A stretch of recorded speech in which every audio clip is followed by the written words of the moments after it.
This story is titled, After Coming Back from a Girl's Trip. My fiancée asked for an open relationship. I kicked her out. Hey everyone, we put a lot of time and effort into finding these stories to keep bringing you the best content. If you enjoy what we do, it would mean the world if you hit that subscribe button. Your support really makes all the difference and keeps this journey going strong. Thanks so much for being here with me. Now let's start the video. OP starts by saying, Hi all, I'm not sure if I'm overreacting here, so let me know what you think. Alright, so here's how it all started.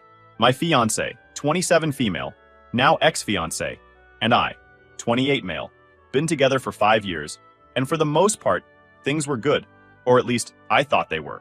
We met in college during our sophomore year, and everything just clicked. She was smart, funny, and had this energy about her that made you want to be around her. We started off as friends, but it didn't take long for things to get more serious. Fast forward a few years, and we were living together, sharing bills, planning a future. Getting engaged felt like the natural next step, and when I proposed last year, she said yes without hesitation. We'd even started talking about buying a house and having kids someday. That's what made this whole situation so hard to process. I wasn't just losing my fiancé, I was losing the life we'd been building together. Just got back from this big girls' trip with her friends. She was gone for about a week, and everything seemed fine before she left. She was excited, making plans, talking about all the stuff they were gonna do. I was happy for her, even encouraged her to go and have a good time. She works hard, and I figured a break would do her good. When she got back, though, something felt off. I'm not sure how to describe it exactly, but it was like she wasn't fully there. You know when someone's physically present but their mind is somewhere else? That's what it felt like. Normally, after we've been apart for a few days, she'd greet me with a big smile and a hug, and she'd be eager to share every detail about her trip. But this time, she barely said a word. I asked her how it went, and she just shrugged and said, "It was fine." Then she walked past me and went straight to the bedroom, leaving her suitcase by the door. I ignored it, thinking maybe she was just tired, but even that night, when we were eating dinner, she barely touched her food and spent most of the time scrolling on her phone. It wasn't like her at all. Over the next couple of days, though, her behavior got weirder. She was on her phone a lot, like constantly. She'd never been the type to obsess over her phone before, so that stood out to me. Then there was the way she started acting around me. She'd avoid eye contact, seemed distracted when we talked, and even the physical affection just wasn't there. I'm not saying we were all over each other 24/7, but we were always pretty affectionate. Suddenly, it was like there was this invisible wall between us. I couldn't shake the feeling that something was up. I decided to give her some space, thinking maybe she'd snap out of it. Relationships aren't perfect, and I figured if I backed off a bit, she'd open up when she was ready. But that was not what happened. Instead, the distance between us only got worse. So I tried bringing it up one night after dinner, asking if something was bothering her, or if there was something on her mind. She didn't bother, saying everything was fine, and that I was overthinking things. But her tone? It didn't match her words. It was like she was trying to convince herself more than me. I let it go, but deep down, I knew something wasn't right. 5 years together, and you start to pick up on these things. I didn't want to push too hard, but man, it was eating at me. What was going on? Why was she acting like this? A few more days passed, and I started to notice patterns. She'd get texts late at night and would flip her phone over when I walked into the room. I'm not the kind of guy who snoops or accuses without proof, but this wasn't normal. I thought about confronting her, but I didn't want to come across as paranoid. Instead, I tried to focus on work and keep myself busy. I figured if there was something going on, she'd eventually tell me. Boy, was I in for a surprise. Looking back now, I think I knew something big was coming, but I just didn't know what. One night, she came home from work and said she wanted to talk. My heart sank immediately because, let's be real, nothing good ever starts with, "We need to talk." I sat down, trying to play it cool, but my mind was racing. What could it be? Did I do something wrong? So there we were, sitting on the couch. I could feel the tension in the air. She was fidgeting, playing with her hands, and avoiding eye contact. That's when she hit me with it. "I've been thinking a lot about our relationship lately," she said, her voice calm but a little too careful. I raised an eyebrow. "Okay, thinking about what exactly?" "Just, how we could make it better," she said, finally looking up at me. "Better?" I asked, leaning back. "What's wrong with it now?" She hesitated for a moment, biting her lip. "Nothing's wrong," she said quickly. "I mean, things are great. But when I was on the trip, some of the girls opened up about their relationships. They talked about how happy they are because they've found ways to give each other more freedom and trust." I blinked, trying to process what she was saying. Freedom and trust? I repeated, confused. What does that even mean? She was twisting her hands nervously in her lap. Her voice was calm, almost too calm, like she was trying to convince herself this was a normal conversation. She wouldn't look me in the eye, though. Instead, she kept glancing at the wall behind me, like she was afraid of what she'd see if she actually looked at my face. It was the way she said it, too. So rehearsed, like she'd practiced the speech in her head a dozen times before saying it out loud. That made it feel even worse, like this wasn't some spur-of-the-moment thought. She'd been planning this. She took a deep breath, like she was bracing herself for something big, and then she said it. I think we should try an open relationship. I swear my brain short-circuited for a second. I just stared at her, trying to process what she'd just said. Wait, what? I finally managed to get out, my voice louder than I intended. She looked at me, her face dead serious. I've been thinking about it for a while now, she said, her words deliberate, like she was trying to convince both of us. I think it could be good for us. I just sat there, staring at her, trying to process. An open relationship? Are you serious right now? Yes, she said, her tone calm but firm. It's not as crazy as it sounds. A lot of people are doing it, and it works for them. It's about trust and being honest with each other. Trust? My voice rising. How does bringing other people into our relationship have anything to do with trust? Where is this even coming from? She sighed, running a hand through her hair. Look, I know it's a lot to take in, but I talked to some of the girls on the trip, and they shared their experiences. They're happier now. They said it's brought them closer to their partners. I shook my head, completely floored. And you thought, what? That I'd just jump on board with this? That I'd be okay with it? Her face softened, like she was trying to be patient. I didn't say you had to decide right away. I just think it's something we should consider. We've been together for so long, and I want to make sure we're still growing, not getting stuck. I tried to catch myself feeling a knot tighten in my chest. So now you think we're stuck? After 5 years together? You think the solution is, what? Sleeping with other people? She flinched at my words but didn't back down. It's not just about that. It's about exploring who we are as individuals while still being together. It doesn't mean I don't love you. Meanwhile, I'm sitting there feeling miserable. I couldn't believe what I was hearing. 5 years.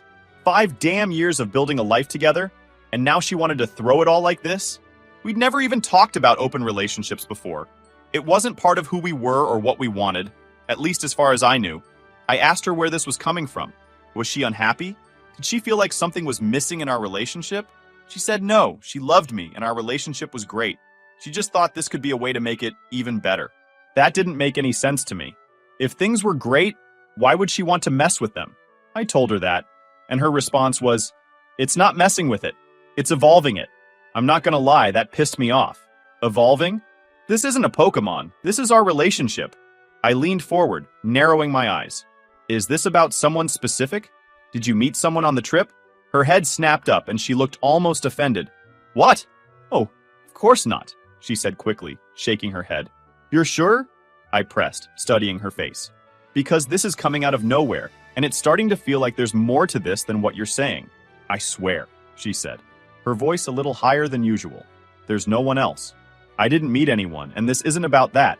It's something I've been thinking about, that's all. I leaned back, crossing my arms. You swear there's no one else? I repeated, watching her carefully.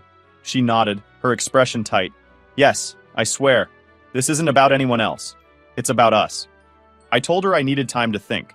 I didn't even know what to say at that moment.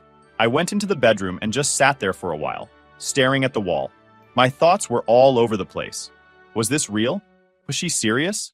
Did I even know her anymore? After about an hour, I came back out. She was still sitting on the couch, scrolling through her phone like nothing had happened. I stood there for a second, then said, I can't do this. She finally looked up at me, her face calm. What do you mean?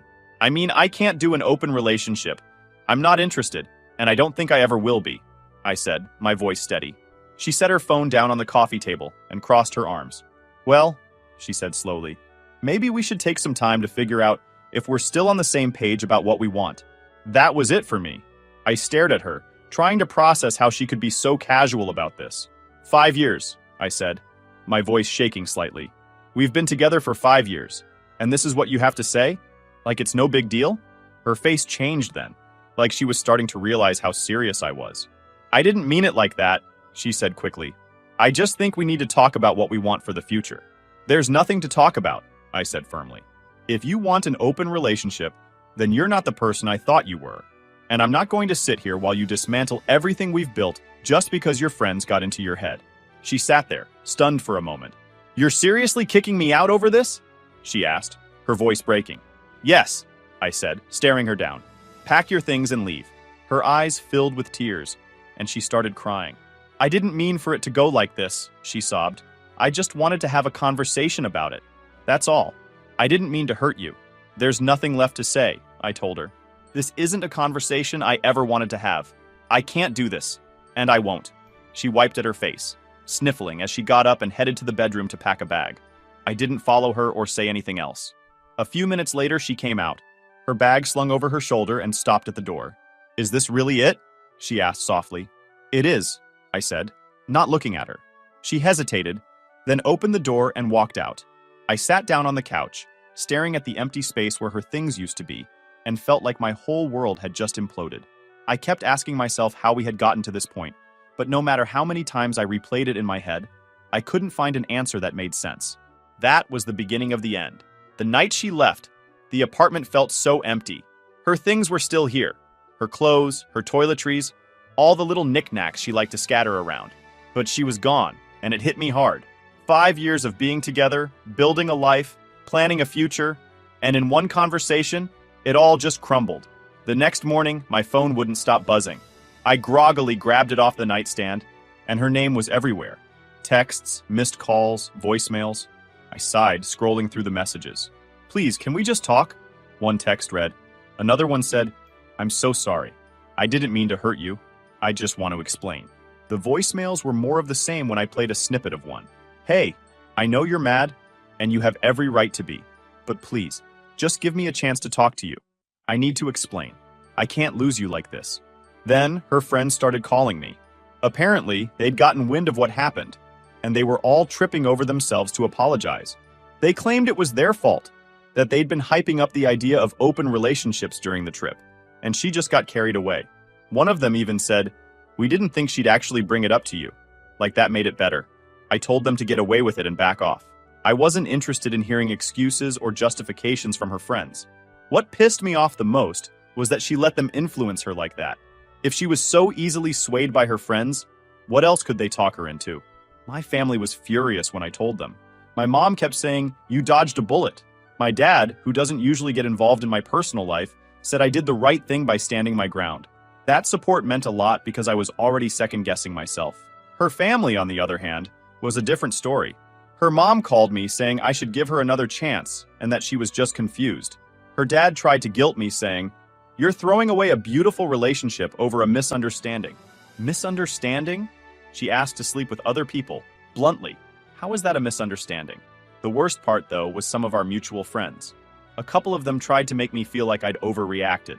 One even said, she was just being honest about what she wants. Isn't that a good thing?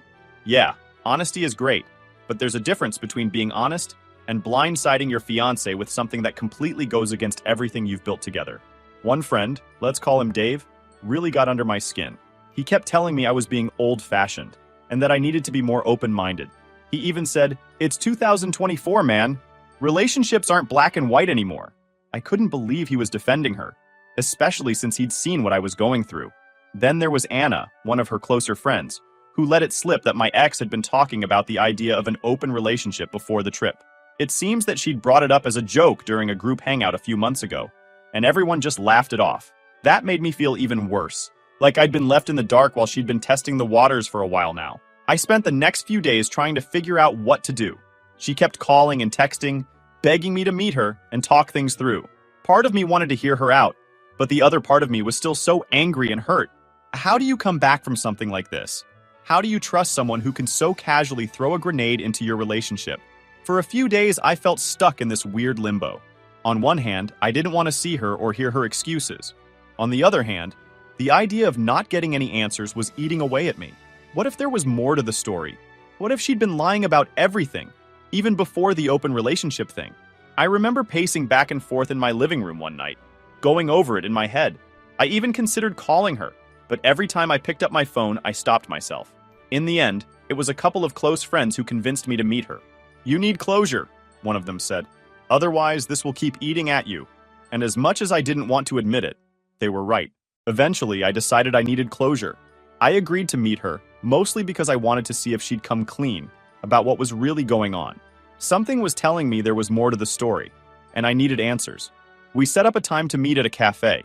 I wasn't sure what I was hoping for. Maybe some kind of explanation that made sense, or at least an apology that felt genuine. But I wasn't prepared for what I was about to find out. I showed up to the cafe about 10 minutes early. I wanted to get there first, find a spot, and mentally prepare myself for whatever she was going to say. I was nervous, but mostly I just wanted it over with. She walked in right on time, looking like she hadn't slept much.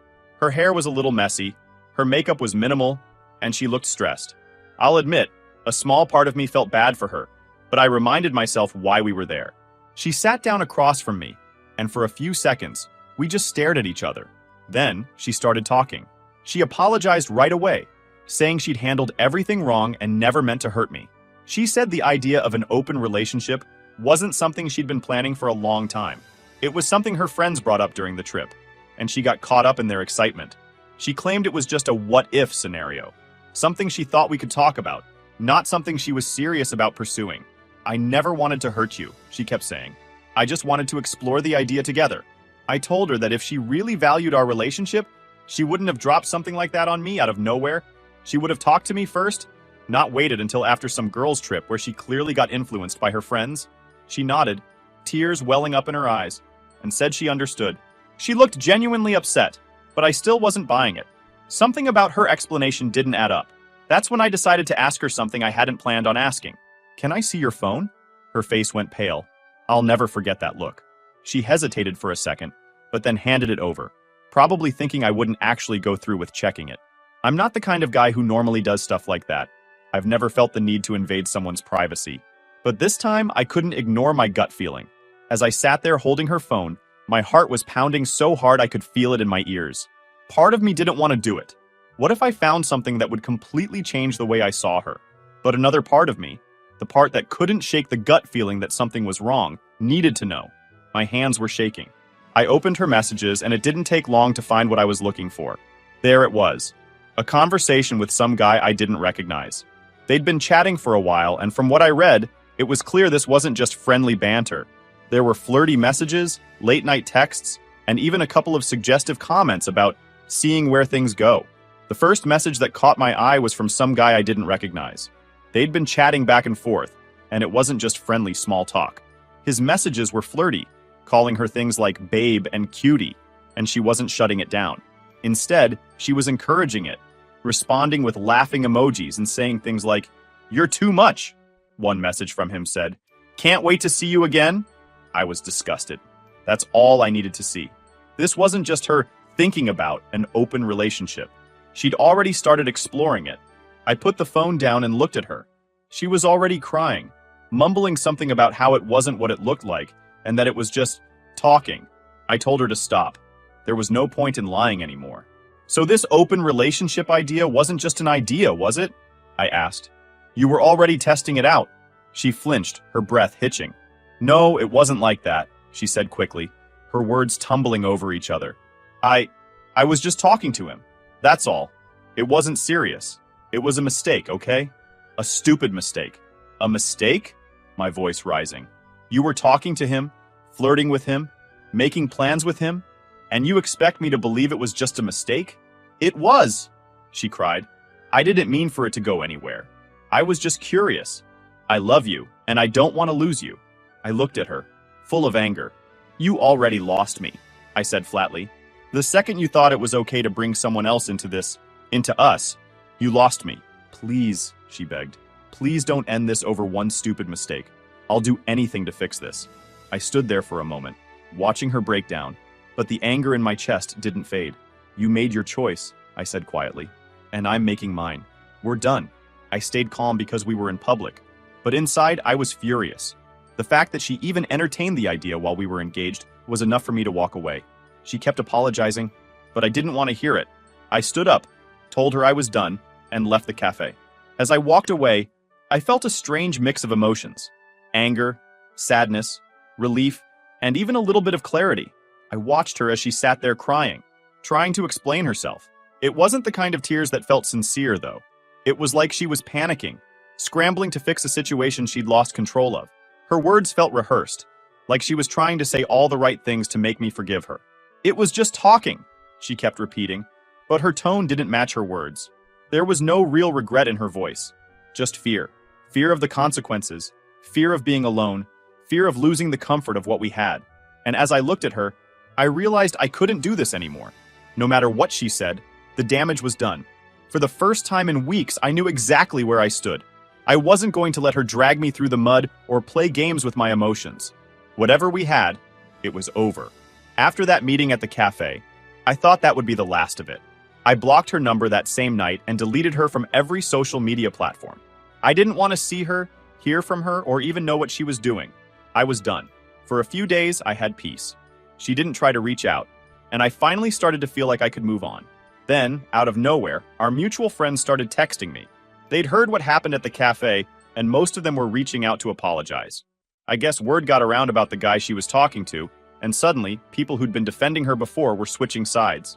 One of her friends told me she'd started dating the guy right after our breakup. I wasn't surprised. It was obvious at this point that she'd been lining him up in the background. What did catch me off guard, though, was how quickly things went south for her. Apparently, she was posting pictures of him on social media, trying to make it look like they were some perfect new couple. Mutual friends said it came off as forced, like she was trying too hard to prove something. One of her captions was something like, "When you find someone who truly understands you," which felt like a dig at me. But the funny thing was, people weren't buying it. A couple of friends even told me she blocked them after they called her out for moving on so fast. Then, just a week later, the posts stopped. No more pictures, no more cute captions, just radio silence. That's when word started spreading that he'd ghosted her, and she was losing it. She was telling people how he led her on and used her. But honestly, I wasn't surprised. It was like karma showed up to collect, and she had no idea how to handle it. When I heard about this, I didn't feel bad for her. Call it petty, but it felt like karma doing its thing. You can't treat people the way she treated me and expect everything to work out perfectly. Life doesn't work like that. Some of our mutual friends started cutting ties with her after that. They said she'd been acting toxic, spreading lies about me, and playing the victim. She was telling people I was manipulative and didn't value her, which was complete BS. Luckily, most of our friends saw through it, especially when they found out she'd hooked up with someone else literally the day after our breakup. It's wild how quickly people turn when the truth comes out. A couple of the same friends who'd told me I'd overreacted were now apologizing left and right.